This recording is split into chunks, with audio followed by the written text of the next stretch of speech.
Doctors, what made you think, how the hell is this person alive? An unlucky/lucky guy forgot his keys and was climbing back into his own apartment through the window.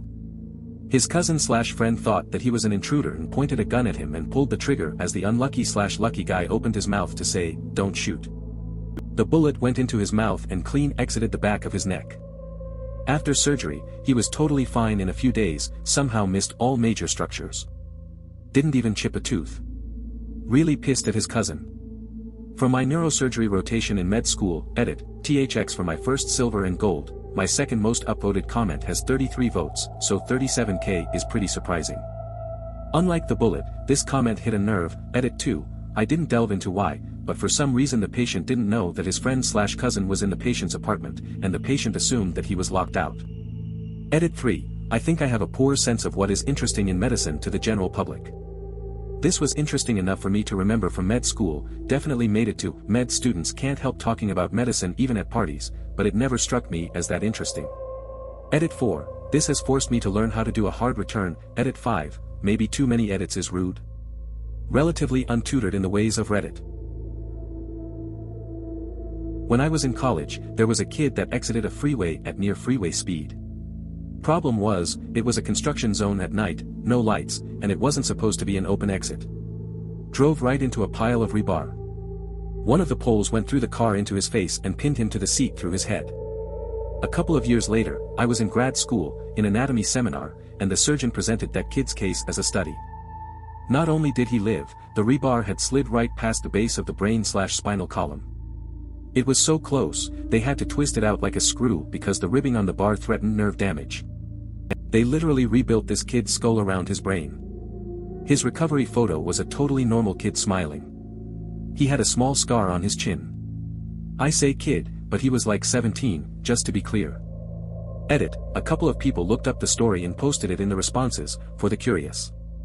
Be warned, there is one photo you may find disturbing. I had some minor details wrong, but I hope I'm forgiven since it was 15 years ago. Edit 2, everyone keeps bringing up Phineas Gage, but this guy didn't have any brain damage at all. 2 that stick out. Guy gets shot in the abdomen, drops to his knees, shooter puts one through the top of his head near his forehead. Bullet exits through his jaw. He wouldn't stop complaining about how much he hates that the guy who shot him. Young girl driving a car gets T-boned on the passenger side by an Altima going at least 70 miles per hour. Her car looks like it was hit by an IED, so we assumed she was deceased upon arrival when the other crew on scene said our focus was extricating the people in the Altima. Girl driving was completely unhurt. By a Volvo. Kind of a retelling, but one time a cadaver on which I was performing an autopsy had a lung which was flipped upside down. When I tried to flip it to the proper position, bloop. It flipped right back to upside down. After some due diligence we realized the lung was a transplant, and the surgeons who performed the transplant had attached the organ incorrectly. The lung had been fighting to be upside down its whole life in this other man. After 15 or so years, the man eventually moved in a way that allowed it to flip over, resulting in his death. Not really a, how the fuck is this person still alive, but more of a, how the fuck did this person live this long with this condition. Older woman called 911 for chest pain. Her vital signs were shit and she had the look that anyone who's ever seen a patient about to die will recognize instantly. Her EKG suggested multiple blockages in her coronary arteries, and we had to put her on a ventilator shortly after she got to the ER because she deteriorated so quickly. Cath lab confirmed the EKG findings, complete blockage of one artery and 99% blockage of 2 other major arteries. Unfortunately, it was too extensive to resolve with PCI, so the only option was to fly her to the university hospital in the city for an emergent triple bypass. It turned out that she'd had multiple episodes like this, but not quite as severe, over the last 6 months and had refused bypass surgery not once, not twice, but 3 times in favor of a Mediterranean diet. Well, at this point she didn't have much say anymore and family agreed, so off to the OR she went. I took care of her again about 4 months later and she actually seemed to have made a remarkable recovery. I helped take care of an old dude who had one leg amputated, and had broken his other leg, so he was seeing us because of that. He was on oxygen and not being very compliant with using his wheelchair. We were talking with him and he was getting really argumentative. How am I supposed to chop wood in a wheelchair? Was what he kept demanding. When asked how he was chopping wood with one leg in the first place, he responded that he'd crawl into the woods and hop up to chop the wood. This was even more concerning. When the doctor asked how he was carrying his axe, oxygen, and the wood he chopped, he looked him straight in the eye and said, "I carried him on my back."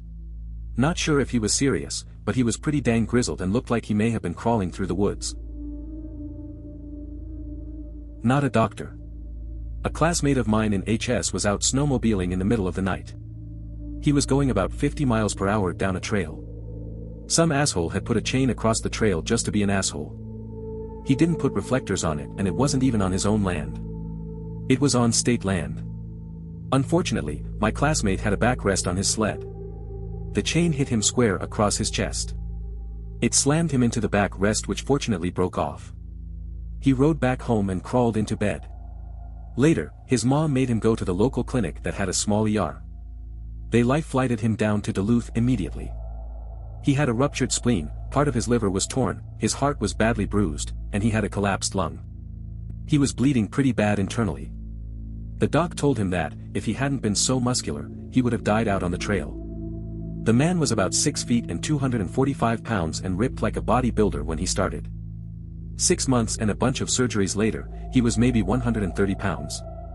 He looked like death and his whole chest was railroad tracks. They had to crack his chest twice to deal with his heart and opened up his abdomen numerous times to deal with infections. Now, he's the same loud crazy person he always was. A successful business owner with a wife and kids. Everyone thought he was going to die, including the doctors, but he pulled through. I'm still fairly new in my training, but one of the first crazy recoveries I've seen, college kid was out drinking with his buddies and had a bit too much to drink. He presumably aspirates some of his vomit and it causes this massive inflammatory reaction in his lungs called ARDS. He goes from perfectly healthy to being on death's door within an hour. He gets transferred to our ICU in the middle of the night, completely unstable, on a ventilator, maxed out on 5 pressors, life support meds to keep your blood pressure up, and is being considered for ECMO, basically like a temporary machine bypass of your heart and lungs, used as a last-ditch effort to save someone. His parents are on a last-minute flight from out of state with no bags packed to get to their son. Our team is concerned that he won't make it through the night, and brace his friends for the worst. The treatment for ARDS is actually something called proning, which is when you literally just flip the patient onto their stomach.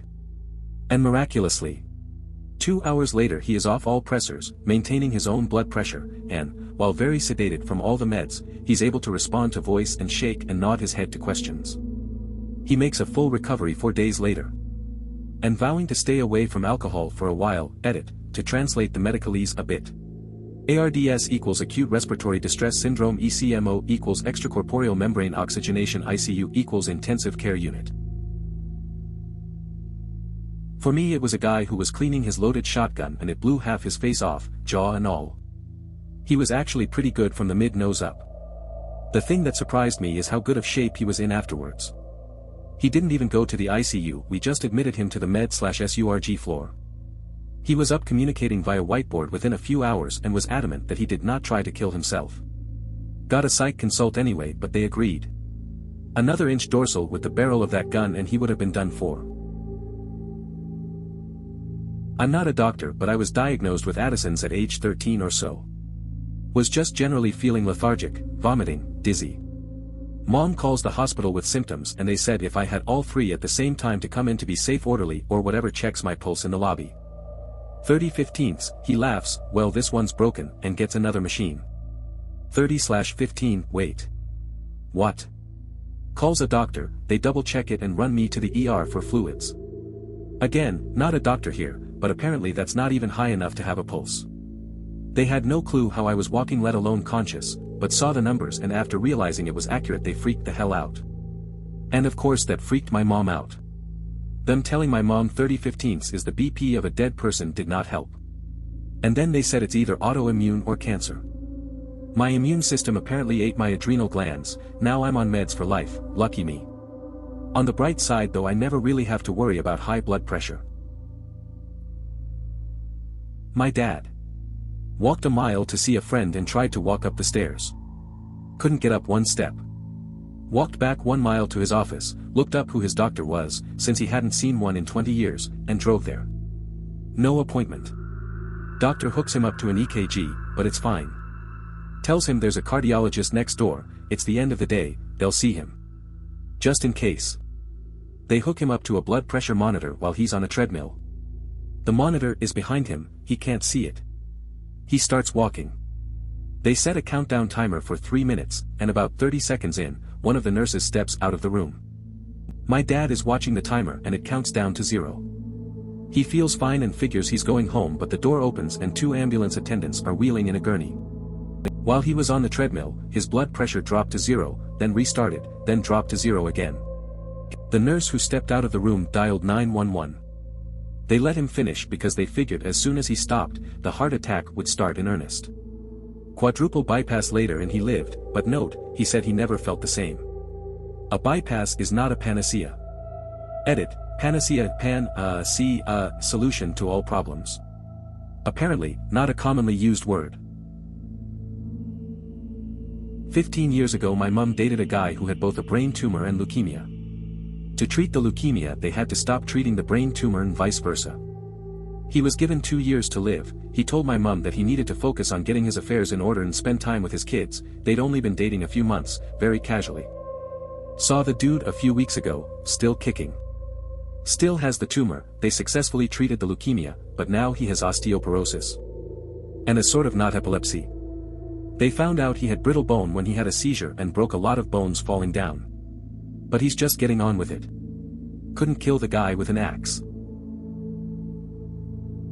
ER nurse here. The one that immediately stands out in my mind was the diabetic who was, of course, non-compliant with her regimen, and came in feeling like crap because her blood sugar was high. How high? Try just below 1300. For reference, diabetics are supposed to manage their blood levels and keep them no higher than 180, and even that's kind of pushing at the limit. By all accounts, this girl should have been in a diabetic coma. At best. Yet somehow she was conscious, walking, talking, and arguing with us every step of the way. Despite the fact that her pee was almost pure sugar, and resembled crystallized honey, it was a 20-minute argument to get her to stop drinking her Diet Mountain Dew. She firmly believed that the fact that it was diet meant it was fine. Her blood was syrup. How we got enough to run blood tests was a minor miracle in itself. She kept complaining and asking for snacks and junk and she was not a pleasant person at all. Obviously, she gets to go up to the ICU. 20 minutes after we get her up and transferred she walks out of the hospital. Why? She was mad that they only would give her water to drink. Priorities, I guess. Haven't seen her since, but I still wonder about her from time to time. I'm not a doctor, but the story of Lemmy Kilmister of Motorhead always makes me go, how did he live that long? Basically he smoked every day since he was about 11, drank an entire bottle of Jack mixed with Coke every day, and when he was diagnosed with diabetes in 2015 he switched to a bottle of vodka every day. He never ate healthy, only exercise he got was performing, and refused to drink water. When his doctor said he was dehydrated he just added more ice to his Jack and Coke. But astonishingly even in his 60s in an interview he said he just went down to the doctor and he said his lungs were fine, liver was fine, essentially in pretty much perfect health, not even tinnitus or hearing difficulties despite Motorhead concerts being said to be some of the loudest. Almost all his health problems came during the last 2 to 3 years of his life, and they can mostly be attributed to old age, not lifestyle. He died in 2015 just after his 70th birthday, to the shock of everyone because he was drinking and partying just a couple days beforehand. This guy was seriously indestructible and it's a miracle he lived to his age.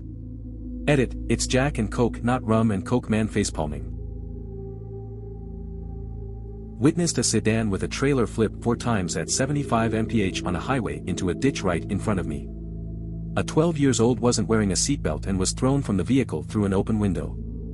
He had a superficial laceration of his leg and was in shock, but otherwise apparently unharmed. We did a quick trauma evaluation of the family, everyone seemed okay, and applied pressure to the kid's bleeding leg until EMS got there. When we were running to the wrecked car as the dust was settling, I was sure we were just going to see disembodied pieces of that kid everywhere, but he was really, really lucky. Wear seatbelts, folks. Everyone who remained buckled in the car didn't even have a scratch.